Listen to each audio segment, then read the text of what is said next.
నువ్వెంత అంటే నువ్వెంత అన్నట్లుగా వ్యవహరించారు. అమెరికా ఉక్రెయిన్ దేశాధ్యక్షుల మాటల దాడి కొనసాగింది. ట్రంప్ను ఏమాత్రం జెలెన్స్కీ లెక్క చేయలేదు. నేను ముందు నుంచి ఒంటరిగా పోరాడుతున్నా, మధ్యలో నీ పెత్తనం ఏంటంటూ ట్రంప్పై అటాక్ చేశారు. జెలెన్స్కీని వైట్ హౌస్కు పిలిపించుకున్నారు ట్రంప్. రష్యాతో యుద్ధం ఆగేలా చూస్తా, ఉక్రెయిన్లోని అరుదైన ఖనిజాలు తవ్వుకుంటానంటూ జెలెన్స్కీ ముందు ట్రంప్ ప్రతిపాదించారు. ట్రంప్ ప్రతిపాదనపై జెలెన్స్కీ విరుచుకుపడ్డారు. ఇద్దరి మాటల యుద్ధంతో అర్ధాంతరంగా భేటీ ముగిసింది. వైట్ హౌస్ వేదికగా ఇద్దరు నేతల మధ్య చర్చ వాడివేడిగా జరిగింది. రష్యాతో యుద్ధంలో శాంతి ఒప్పందం కుదుర్చుకోవడం, ఉక్రెయిన్లోని అరుదైన ఖనిజాల తవ్వకానికి ఒప్పందంపై సంతకం చేయకుండానే జెలెన్స్కీ అక్కడి నుంచి వెళ్ళిపోయారు. దీంతో ఉక్రెయిన్పై ట్రంప్ సంచలన విమర్శలు చేశారు. ట్రంప్తో చర్చల కోసం ఉక్రెయిన్ అధ్యక్షుడు జెలెన్స్కీ వైట్ హౌస్ చేరుకున్నారు. రష్యా చేసిన యుద్ధానికి తెరదించడానికి శాంతి ఒప్పందం కుదుర్చుకోవడం, దానికి బదులుగా అరుదైన ఖనిజాల తవ్వకానికి అనుమతించాలంటూ అమెరికా చేసిన ప్రతిపాదనపై చర్చించారు. ఈ క్రమంలో భవిష్యత్తులో తమపై రష్యా ఏదైనా దురాక్రమణకు పాల్పడితే రక్షణ కల్పించాలంటూ జెలెన్స్కీ ట్రంప్ ఉపాధ్యక్షుడు వాన్స్పై ఒత్తిడి చేశారు. ఈ సందర్భంగా ఇరువురు నేతల మధ్య చర్చలు ప్రారంభమైన వెంటనే ఒకరిపై ఒకరు విమర్శలు చేసుకున్నారు. మీడియా ఎదుటే వాదులాడుకున్నారు. ఉక్రెయిన్ ప్రజల జీవితాలతో మీరు చెలగాటమాడుతున్నారు, మీ ఆలోచనల కారణంగా మూడో ప్రపంచ యుద్ధం వచ్చేలా ఉంది, మీరు చేస్తున్న పనులతో దేశానికి చాలా చెడ్డ పేరు వస్తుందంటూ ఉక్రెయిన్ అతిపెద్ద సమస్యల వలయంలో చిక్కుకుంది, దీని నుంచి గట్టెక్కడం అసాధ్యమంటూ జెలెన్స్కీపై ట్రంప్ మండిపడ్డారు. ఇటు ఉక్రెయిన్ ప్రజలు ఏం కోరుకుంటున్నారో తెలుసుకోండి, మా దేశ భూభాగంలో మేముంటున్నాం, అక్కడ ఉండేందుకు మరొకరి అనుమతి తీసుకోవాలంటూ ఇటు జెలెన్స్కీ కూడా ఎదురుదాడి చేశారు. దీంతో ఇద్దరి మధ్య మాటల యుద్ధం కొనసాగింది.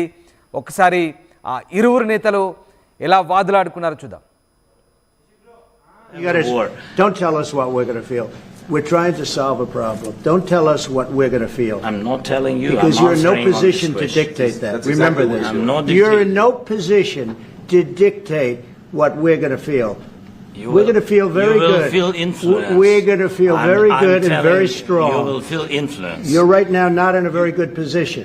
You've allowed yourself to be in a very bad position, and he happens to be right about it. From the very beginning of the war, You're not in a good position. You don't have the the cards right now. With us, you start having not playing cards. cards. But right now, you don't. I'm very Yeah, you're playing serious, cards. Mr. President. You're I'm playing very cards. serious. You're gambling I'm the with the president lives in of war. millions of people. You're you- gambling with World War What do you- III. what do you You're think gambling about? with What do you World think War about? III. And You- what you're doing is very disrespectful to the country, this country. I'm That's with back all to respect to you. your Far country. more than a lot of people said I'm wearing they respect. should have. Have you said thank you once? Right, మూడో ప్రపంచ యుద్ధానికి కారకుడవుతావంటూ జెలెన్స్కీని ఉద్దేశించి Trump తీవ్ర వ్యాఖ్యలు చేశారు. నీ వైఖరి వల్లే ఇప్పటికీ ఇంకా అలాంటి పరిస్థితులు కొనసాగుతున్నాయంటూ ఆయన మాటల యుద్ధం కొనసాగడంతో జెలెన్స్కీ కూడా అదే స్థాయిలో ఎదురుదాడి చేశారు. ఇద్దరి మధ్య మాటల యుద్ధం కొనసాగింది. మరోవైపు ఉపాధ్యక్షుడు జేడీ వాన్స్ కూడా కలగజేసుకున్నాడు. ఇక అమెరికా ఉపాధ్యక్షుడు జేడీ వాన్స్ మాట్లాడుతూ గట్టిగా మాట్లాడొద్దంటూ జెలెన్స్కీకి హితో పలికారు. రెండు దేశాల మధ్య యుద్ధానికి ముగింపు పలకాలంటే దౌత్యం అవసరమన్నారు. వెంటనే జెలెన్స్కీ ఎలాంటి దౌత్యం అంటూ ఎదురు ప్రశ్నించారు. దీంతో వాన్స్ అసహనానికి గురయ్యారు. ఓవల్ ఆఫీస్కు అంటే అధ్యక్షుడి కార్యాలయానికి వచ్చి ఇలా ప్రవర్తించడం సరికాదంటూ మండిపడ్డారు. మరోసారి ట్రంప్ కలగజేసుకున్నారు. రష్యాతో యుద్ధంలో అమెరికా మీకు ఎంతో సాయం చేసిందని, మీకు మద్దతుగా నిలిచామని, ఆయుధాలు సమకూర్చామని, ఆ సహాయాన్ని మరిచి ఇవాళ ఇలా ప్రవర్తిస్తారంటూ ఆయనపై మండిపడ్డ పరిస్థితి కనబడతా ఉంది.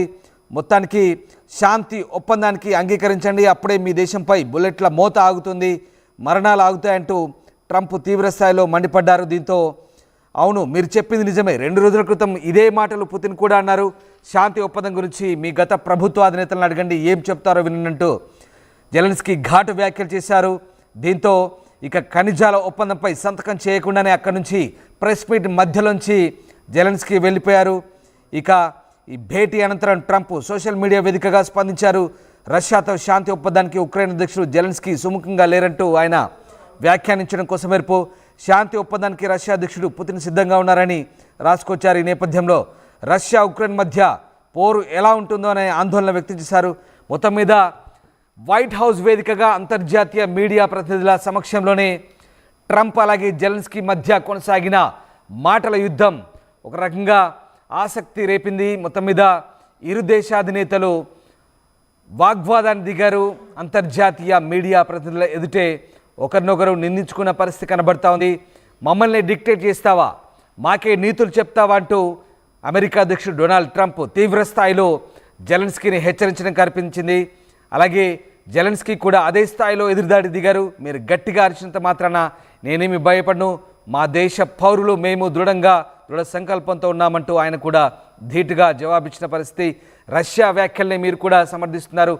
మీరు మాట్లాడినట్టుగానే రష్యా కూడా గత వారం కిందట మాట్లాడిందంటూ ఆయన ఎదురుదాడి చేసిన పరిస్థితి కనబడింది. మొత్తం మీద మినరల్స్ డీల్స్ సంబంధించి సంతకాలు చేయకుండానే జెలెన్స్కీ ప్రెస్ మీట్ మధ్యలోంచే వెనుదిరిగి వెళ్ళిపోయిన పరిస్థితి కనబడుతోంది. అంతకుముందు మాత్రం సాదరంగా ఆహ్వానించారు ట్రంప్ జెలెన్స్కీని. కానీ మధ్యలో ఇలాంటి పరిస్థితులు చోటు చేసుకోవడంతో ఒక్కసారిగా అక్కడ ఉన్నటువంటి మీడియా ప్రతినిధులు కూడా అవాక్కైన పరిస్థితి కనబడుతుంది. ఒక్కసారి ఆ ఇద్దరి నేతల మధ్య జరిగిన మాటల యుద్ధానికి సంబంధించి మరొకసారి ఏం జరిగిందో విందాం. You will not have the war. Don't tell us what we're going to feel. We're trying to solve a problem. Don't tell us what we're going to feel. I'm not telling you. Because I'm you're in no answering on position this to question. dictate that. That's Remember exactly this. what I'm not You're in dictating. no position to dictate what we're going to feel. You We're will- going to feel very you will good. feel influenced. We're going to feel very I'm good and telling very you, strong. You will feel influenced. You're right now not in a very good position. You've allowed From the yourself very- to be in a from very the bad very position, beginning and of he the happens war. to be right about From the it. very beginning of the war. You're not Mr. in a good Brown, position. I was You don't in have a- the cards right now.